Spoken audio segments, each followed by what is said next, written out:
Welcome back. So let's talk about that internal scorecard. You know the one. Hmm. You do something nice, you put a little check mark in the good column, you lose your temper, that's a mark in the bad column, and we all sort of assume that if the good outweighs the bad, we're okay. Right, the cosmic scale theory, that God is just waiting at the end with a big set of scales. Exactly. But the source we're digging into today, Pastor Chris's Rhapsody of Realities for February 10th, it basically takes that entire idea of a scale and just throws it out the window. Yeah, it's a huge pivot. The title is No Substitute to the New Birth, and it really goes after that whole I'm a good person narrative. It says salvation isn't a reward. It's more like a change of species. That's the perfect way to put it. That's the core argument. It's not about what you do. Yeah. It is 100% about what you are. So your actions don't change your status. Not at all. The source brings up Galatians 6.15, which says, neither circumcision availeth anything, nor uncircumcision, but a new creature. And circumcision there is just code for what? Religious effort? Moral checklists? Precisely.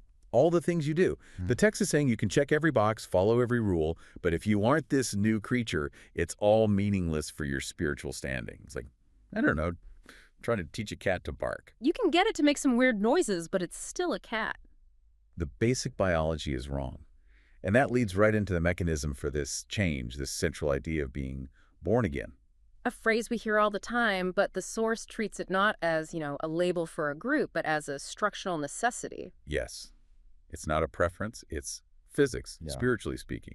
It goes to John 3.3, where Jesus says, except a man be born again, he cannot see the kingdom of God. And that word see is so important. It implies the kingdom is already here. It's all around us. Like a Wi-Fi signal. Right. But if you're what the text calls flesh, just a standard issue human, you don't have the password. You don't even have the receiver to detect the signal in the first place. That's exactly the logic. It breaks down John 3.6. That which is born of the flesh is flesh, and that which is born of the spirit is spirit. It's saying these are two incompatible operating systems.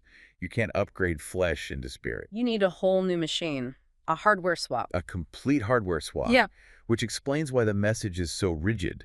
We often hear this kind of exclusive language in theology and think it sounds, I don't know, elitist. Like a club with a really strict door policy? Yeah, but if you follow this logic, it's not about exclusion. It's about capacity. If you haven't had this recreation of the human spirit, you literally don't have the spiritual hardware to access that dimension.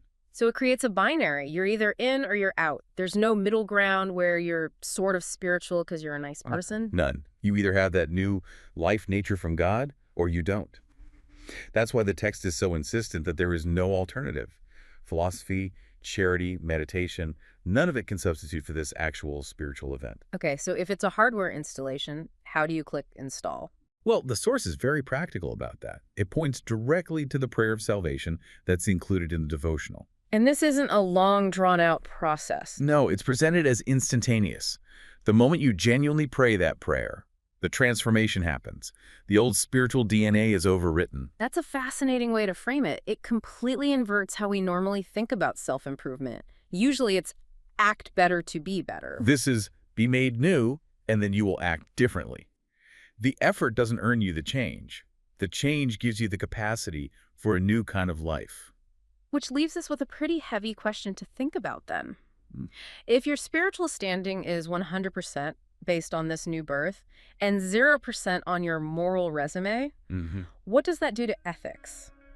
Is being a good person just an automatic byproduct, like a tree producing fruit? Or have we just completely disconnected our actions from our spiritual state? That's the tension, isn't it? That's something to really sit with. Thanks for diving in with us. We'll catch you on the next one. We trust you were blessed by this episode. To gain unlimited access to Rhapsody of Realities by Pastor Chris, please download the Rhapsody app using the link myapp.rhapsodyofrealities.org. God bless you.